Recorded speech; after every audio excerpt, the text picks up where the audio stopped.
everybody, I'm Jonathan Randall, and welcome to another episode of How You Like Me Now. Want to thank everybody for tuning in. I hope everybody's doing well. I got a haircut a little bit earlier, so I'm looking fresh for the podcast today. Let's get into it. Last week, Biden announced that he's going to be running for president again. Yay?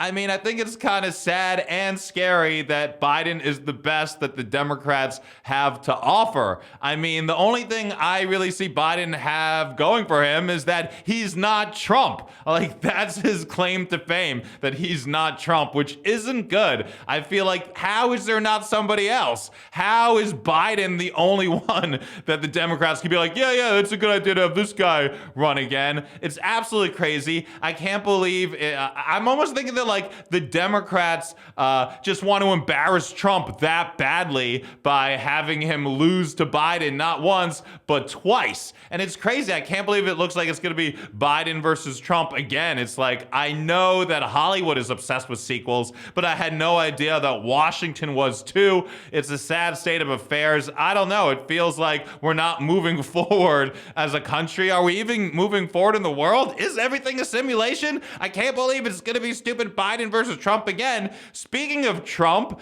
everybody's favorite lame duck former disgraced president has a rape trial going on. Yeah, because his tax fraud trial wasn't enough. He's been accused of rape by E. Jean Carroll, who is a writer. According to Trump, the E stands for exaggeration. But according to E. Jean Carroll, Trump raped her inside Bergdorf Goodman's lingerie changing room. Yeah, I'm surprised Trump isn't using the excuse, oh, well, it's not my fault. Did you see what those mannequins were wearing?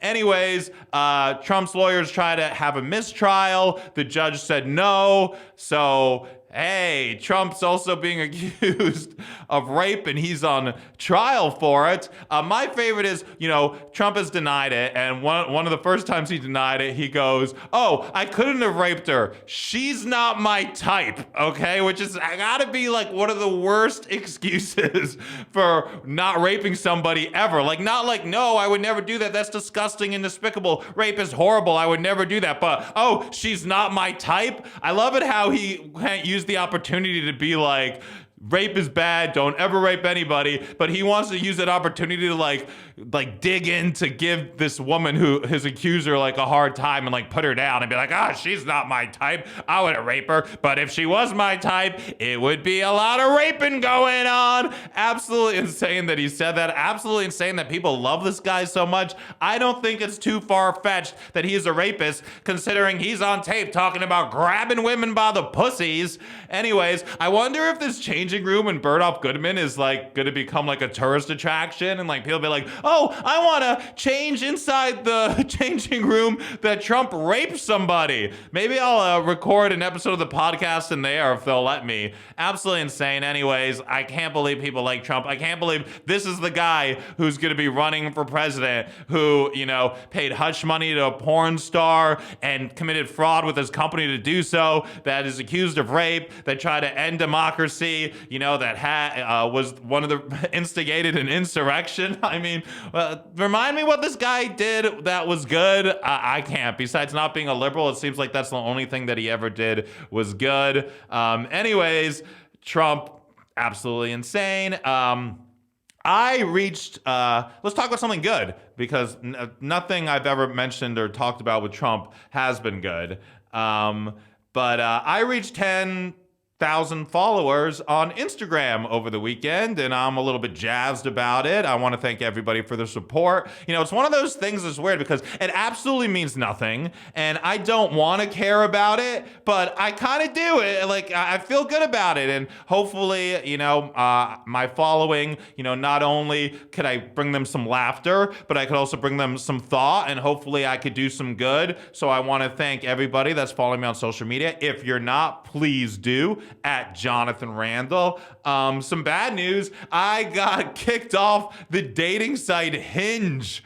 I have no idea why I get kicked off it. They were like, "Hey, you can appeal if you want," but I'm like, "Appeal what? I don't know what I did." And like, I'm a gentleman on this app. I'm very kind. I'm never like mean to women. I'm never like too suggestive or like hit them up and just get like sexual right away. I'm a real mensch about it. So I can't believe that like they kicked me off. Apparently, they claimed that I violated the terms of service somehow. I have no idea how. The only thing I could figure is I was talking to a woman one day. We were gonna meet up, but then she's like, "Oh, I can't meet up till late night." And I was like, "Oh, well, another time, nice talking to you." And she's like, "Oh, what is it, past your curfew? Come on, we can still meet." And I was already on the fence about meeting this girl. And then I didn't like how she responded, and I was just like, whatever. So I just unmatched her. That is the worst I've done. I've unmatched a girl after a little bit of a conversation. I didn't know Hinge would kick you off for that, but ever since Hinge kicked me off, by the way, my Tinder started blowing up. It's like Tinder knew that Hinge kicked me off, and they're like, "Don't worry, Jonathan, we'll pick up the slack. Have we got girls for you?" And I think it's weird that Hinge doesn't tell people why they're getting kicked off. I think they should, but I guess it's just like regular women where they don't want to tell you why they're mad at you, and you have to just guess. And when you try to find out why they're mad at you, it just pisses them off more. Anyways, good riddance, Hinge. Let's see, what else do I want to talk about today? Okay, let's get into Israel and Palestine. Over the weekend, at least 3 Palestinians were assaulted by Israeli settlers in the West Bank in 2 separate incidents. And of course, the Israeli military just stood by and watched while this happened. One of the incidents involved 2 Palestinian men who were beaten by these Israeli settlers. First, they started throwing rocks at them. Then apparently they were beating them with rods. Apparently 7 settlers jumped out of a car and started attacking them. They were from the illegal outpost Homesh. Recently Netanyahu's extremist government, they repealed a law prohibiting future settlement activity in Homesh. But of course, that doesn't stop they repealed it. They were like, "Oh, there shouldn't be any settlement activity over here."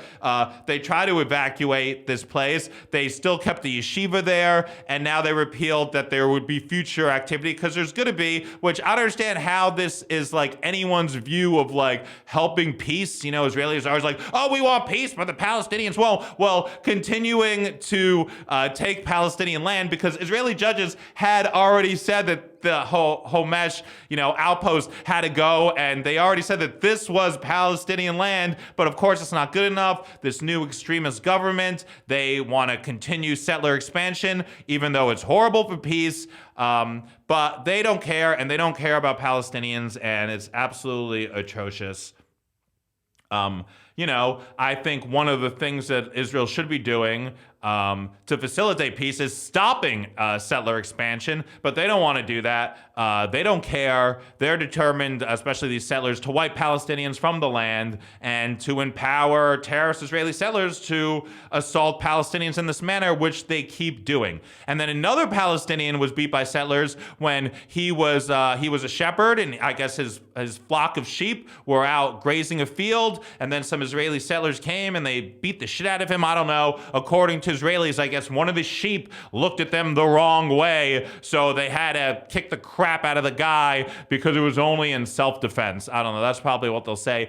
All these Israeli settlers commit violence against Palestinians repeatedly. This is the way of life for Palestinians. They do so under protection of the Israeli military. And I don't see enough people from Israel, I don't see enough Jewish people speaking up against this. They continuously want to point fingers at Palestinians, claim that the Palestinians are the ones that are terrorists, when obviously when you have 7 Israeli settlers jumping out of cars and beating the shit out of Palestinians, it seems like they're the terrorists to me. So this is like a huge problem. I think that it needs to be called out so much more, and I will continue to call out these Israeli settlers because I think they're horrible people, they're scum of the earth, and they continuously terrorize Palestinians.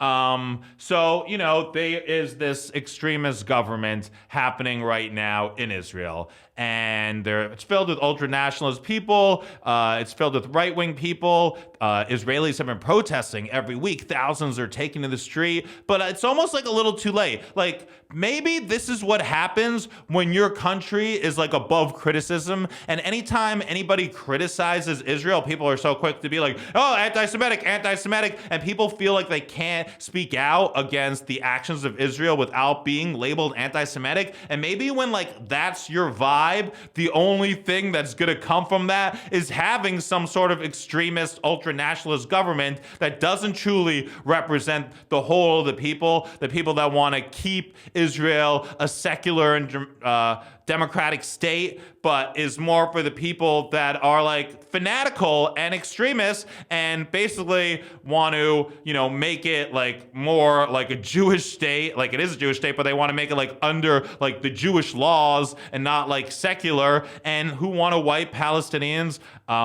off the face of the earth. Or they, people like Bezalel Smotrich who say Palestinians don't exist. And then worse, Itamar Ben-Gvir, who's just horrible, who's the national security minister, and who, by the way, since he's become minister, the past 4 months, homicides under his watch have doubled. Okay, since last year. And according to the former Jerusalem police chief, this is a quote about Itamar Ben-Gvir from the former Jerusalem police chief. He says, he is the most unfit man for the job, a brat, a convicted felon, a supporter of terrorism, a savage who doesn't understand anything about police and security, okay? That's not coming from me. That's not coming from Palestinians. That's coming from the former police chief of Jerusalem about the man right now who is, who wants them to give him a National Guard. How crazy is that? They want him to be in control of the National Guard. This guy who was turned away from serving in the Israeli military. The Israeli military wouldn't let Itamar Ben-Gvir serve because of his extremist activities, and now he's the minister of security, and he's trying to get his own National Guard, which will be horrible. I hope they don't give him, because of course he's going to use that to terrorize Palestinians even more, and they're already terrorized too much, which is absolutely horrible. I had a really good show over the weekend. I was very happy to do it, but a weird thing happened at the show where a girl I had hooked up with once showed up at the show. I guess she saw that I was performing at it and she came. I had to run after the show someplace else, and she cornered me and was like, oh, I thought we were going to talk and hang out. I'm like, I didn't know you were showing up here. And this is a girl who, one night we went out, we had a nice fun night. I realized this girl really, really wasn't the one for me. I wasn't interested. I was also going through some things at the time, and I wanted to focus on myself. And I just had told her, hey, I'm dealing with some stuff. Now's not a good time for me. Wish you the best. I thought that was nice, a lot nicer than ghosting somebody, but apparently she didn't take the hint because she showed up at the show. She's like, oh, I want to talk. I want to catch up. Is everything okay with you? Is everything okay now? I'm like, oh my goodness. And then she started texting me nonstop when I left the show, like, oh, I'll text you later. I was afraid you're going to use me in your act. I'm like, I barely remember even going out with you. I'm like, this is so awkward. I'm like, don't do that, girls. I'm like, I'm flattered if you appreciated our time together on a date, and I'm flattered if you want to support my comedy show, but if I tell you nicely that I'm not kind of interested, don't show up in my show and then corner me and think oh, that's gonna make him change his mind, because it's not. Anyways, thanks everybody for tuning in. Like I mentioned earlier, if you're not following me on social media, please do, at Jonathan Randall. Also, I have a Ko-fi page if you want to support my work. I would really appreciate it if you did. I will put the details and the link to my Ko-fi page in the bio. Thanks for tuning in. I'm Jonathan Randall. How you like me now?